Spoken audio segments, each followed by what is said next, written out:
Topsy-Turvy by Jules Verne, translated by Anonymous, Chapter 6, in which a telephone communication between Mrs. Scorbitt and J.T. Maston is interrupted. President Barbicane was not only convinced that he would reach his object when the amount which had been raised took another obstacle out of his way. Had he not been perfectly sure of success, he would not have made an application for a public subscription. And now the time had come when the North Pole would be conquered. It was felt certain that President Barbicane and his council of administration had means to succeed where so many others had failed. They would do what neither Franklin, nor Kane, nor DeLong, nor Nears, nor Greeley had been able to accomplish. They would pass the 84th parallel. They would take possession of the vast region purchased at an auction sale. They would make this country the 39th star in the flag of the American Union. Fake was all that the European delegates and their friends in the Old World could say. Nothing was more true, however, and this practical, logical means of conquering the North Pole, which was so simple that it was almost childish, was one which J.T. Maston had suggested to them. It was that brain, where ideas were constantly evolving, which had laid out this great geographical project in a way which could not but succeed. It cannot be too often repeated that the secretary of the Gun Club was a remarkable calculator. We might say a postgraduate calculator. But a single day was needed by him to solve the most complicated problems in mathematical science. He laughed at these difficulties, whether in algebra or in plain mathematics. You should have seen him handle his figures, the signs which make up algebra, the letters in the alphabet, representing the unknown quantities, the square or crossed lines representing the way in which quantities are to be operated. All signs and lines and radicals in this complex language were perfectly familiar to him, and how they flew around under his pen, or rather under the piece of chalk which he attached to his iron hand because he preferred to work on a blackboard. And this blackboard, 6 feet square, this was all he wanted. He was perfectly at home in his work. Nor was it figures alone which he used in his calculations. His figures were fantastic, gigantic, written with a practiced hand. His 2 and 3 were as nice and as round as they could be. His 7 looked like a crutch and almost invited a person to hang on it.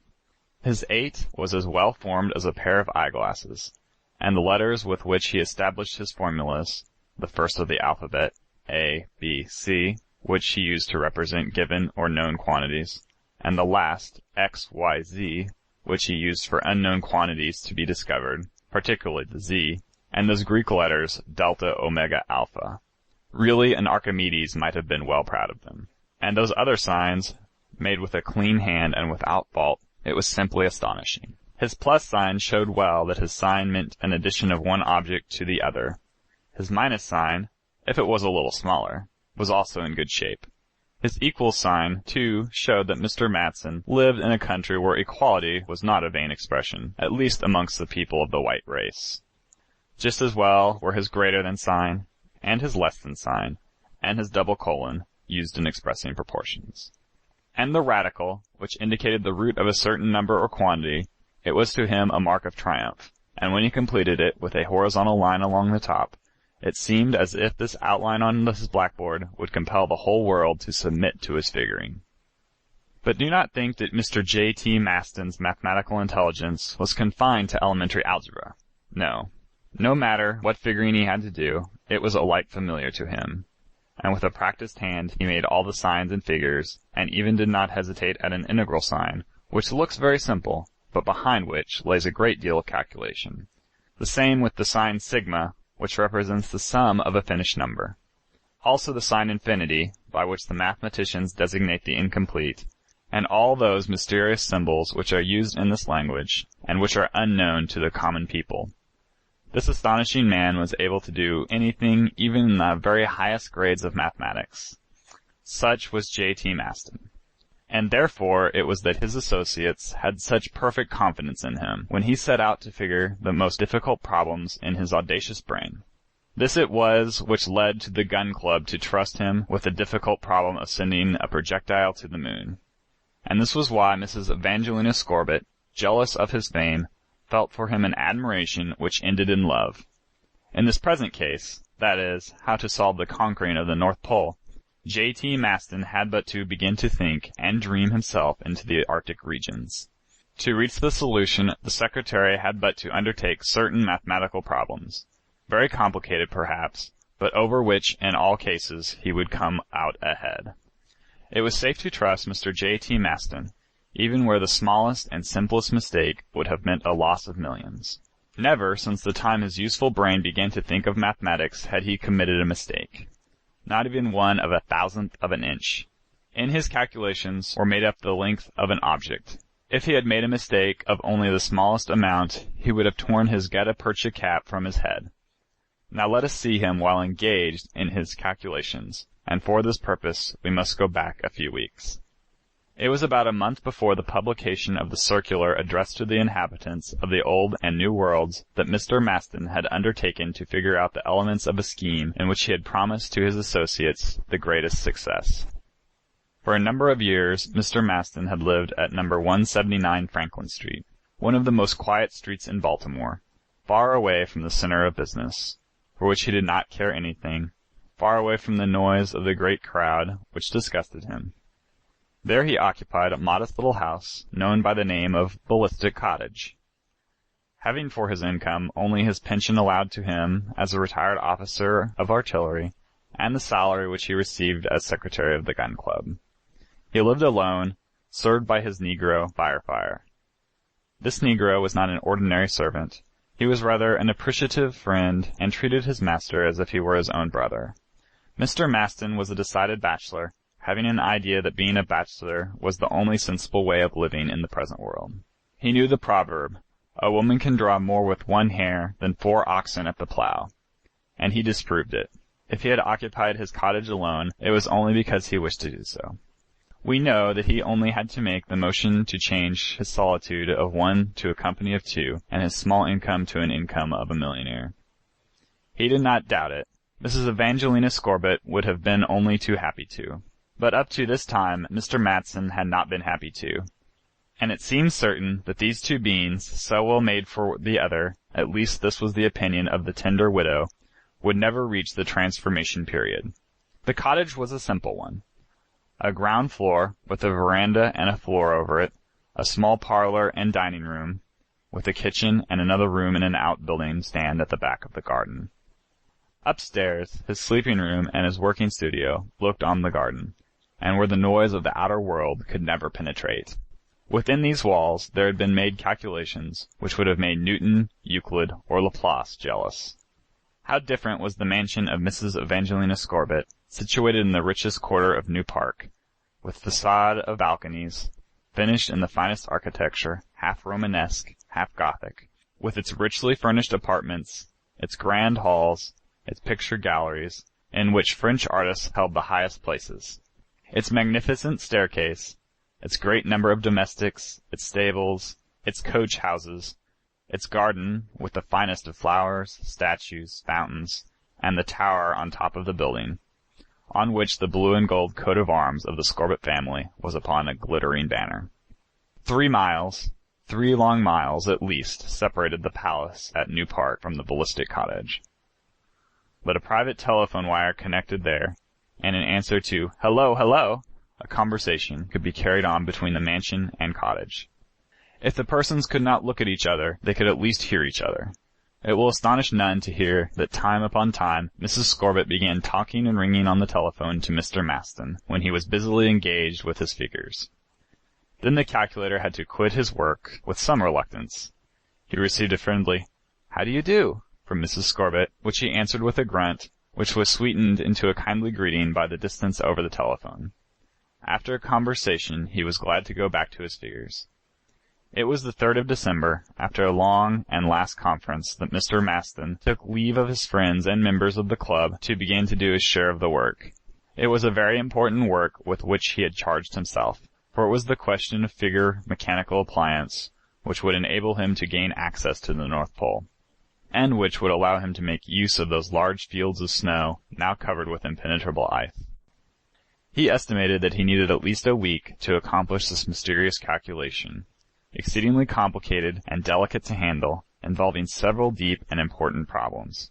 Therefore, to avoid all unnecessary annoyance, it had been decided that the secretary of the gun club should retire to his cottage, and that he should not be disturbed by anyone. This was a great disappointment for Mrs. Evangelina Scorbitt, but she was compelled to accept it. While President Barbicane, Captain Nicholl and his associates, the Jolly Bilsby, Colonel Bloomsbury, Tom Hunter with his wooden legs, were all saying their goodbyes to him and wishing him success, Mrs. Evangelina Scorbitt appeared and made her last visit to Mr. Maston. "You will succeed, my dear," she said at the moment of separation.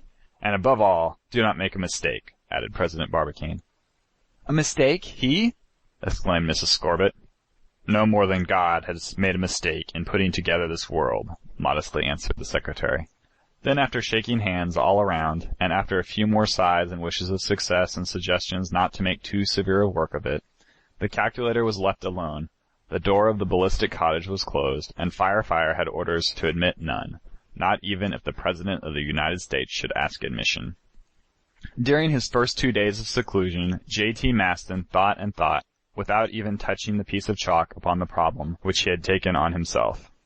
He consulted certain books relative to the elements, the earth, its size, its thickness, its volume, its form, its rotation upon its axis, all elements which he had to use as the basis of his calculations. The principles of these elements which he used, and which we put before the reader, were as follows. Form of the earth, an ellipsis of revolution, the longest radius of which is 6,377,398 meters, the shortest 6,356,080 meters. The circumference of the earth at the equator, 40,000 kilometers. Surface of the earth, approximate estimate, 510 million of square kilometers. Bulk of the earth, about 1,000 millards of cubic kilometers. That is, a cube having a meter in length, height, and thickness. Density of the earth, about 5 times that of water.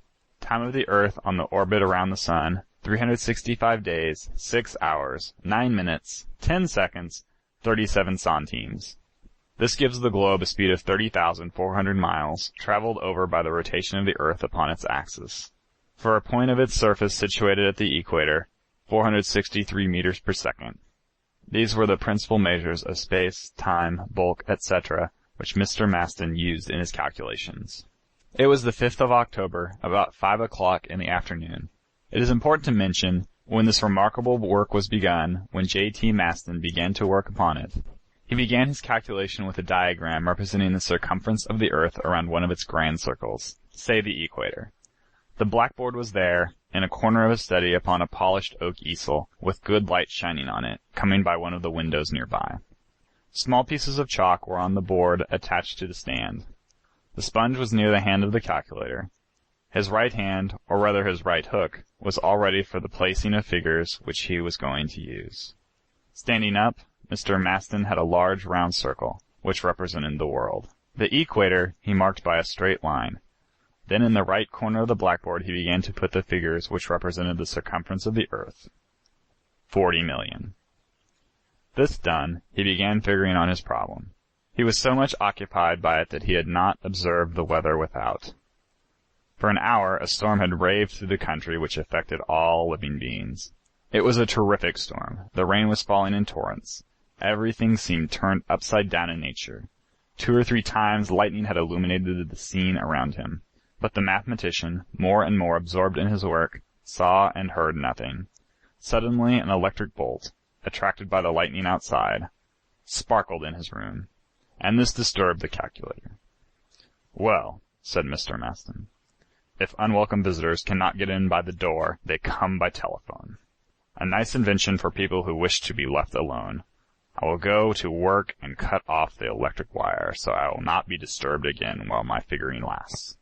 With this, he went to the telephone and said sternly, "Who wants to talk to me? Just make it short." The reply came back.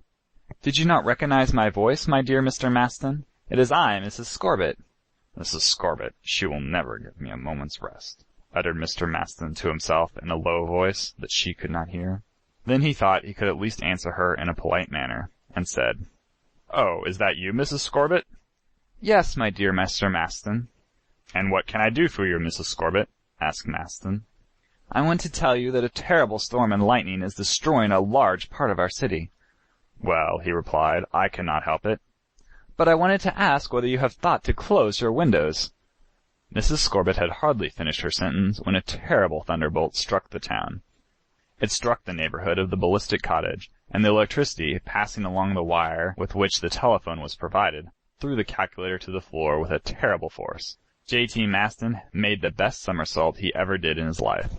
His metal hook had touched the live wire, and he was thrown down like a shuttlecock.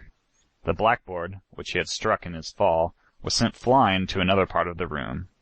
Then the electricity passed into other objects and disappeared through the floor. The stupefied Mr. Maston got up and touched the different parts of his body to assure himself that he was not hurt internally. This done, he resumed his cold, calculating way. He picked everything up in his room, put it in the same place where it had been before, and put his blackboard on the easel, picked up small pieces of chalk, and began again his work, which had been so suddenly interrupted. He noticed that on account of the fall, the number which had been made on the right side of the blackboard was partly erased, and he was just about to replace it when his telephone again rang with a loud noise. "Again," said J.T. Maston, and going to the telephone he exclaimed, "Who is there?" "Mistress Scorbitt." "And what does Mrs. Scorbitt want?" "Did not this terrible thunderbolt strike Ballistic Cottage? I have good reason to think so. Ah, great God, the thunderbolt!" "Don't be alarmed, Mrs. Scorbitt." "You have not been injured, Mr. Maston?" "Not at all," he replied. "You are sure you have no injuries whatever?" said the lady. "I am only touched by your kindness towards me," replied Mr. Maston, thinking it the best way to answer. "Good evening, dear Mr. Maston." "Good evening, dear Mrs. Scorbitt." Returning to his work, Mr. Maston said, sotto voce, "To the devil with her. If she had not handled the telephone at such a time, I would never have run the risk of being hurt by electricity." Mr. Maston did not wish to be interrupted in his work again, and so took down his telephone and cut the wire. Then taking again as basis the figure which he had written, he added different formulas of it, and finally a certain formula which he had written on his left side, and then he began to figure in all the language of algebra. A week later, on the 11th of October, this magnificent calculation was finished, and the secretary of the Gun Club brought his solution of the problem with great pride and satisfaction to the members of the Gun Club, who were awaiting it with very natural impatience. This, then, was the practical way to get to the North Pole, mathematically discovered. Here was also a society under the name of the N.P.P.A., to which the government of Washington had accorded a clear title of the Arctic region in case they should buy it on auction. And we have told of the purchase made in favor of American buyers, and of the appeal for a subscription of $15 million. End of chapter 6.